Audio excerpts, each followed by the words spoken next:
তো finally guys তো ইউটিউবের টাকায় ডিএসএলআরটা নিয়েই নিলাম। কিছু হাসি, কিছু আশা, কিছু মধুর ভালোবাসা।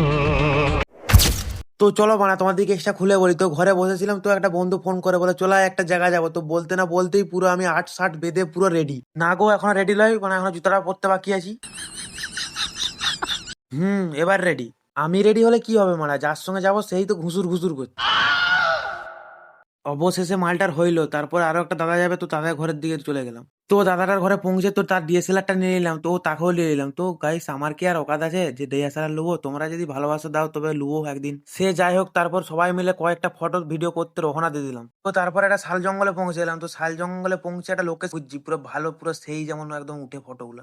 তো 3-4 দিন খোঁজার পর মানে একটা জায়গা পাইলাম। তো তোমরাও একটু দেখো বন্ধুটা কেমন পোজ মারছে।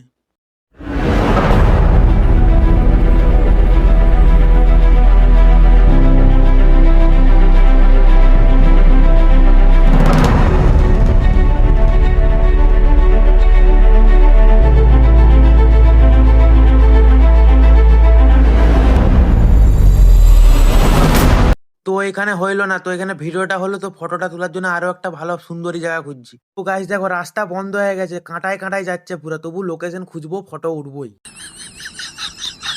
তো তারপর একটা পটাশ জঙ্গল এসে পুরো ফটো ওঠা কমপ্লিট। তো হ্যালো গাইস, তো দোকানে পৌঁছে তো আজকের ভিডিওটা শেষ করে দিলাম। তো দেখা হচ্ছে পরের ভিডিও। যদি ভিডিও ভালো লাগে লাইক কমেন্ট শেয়ার করে বন্ধু ভেবে পাশে থাকো। তো ডিএসএলআর লুবই, তো গাইস পাশে থাকো।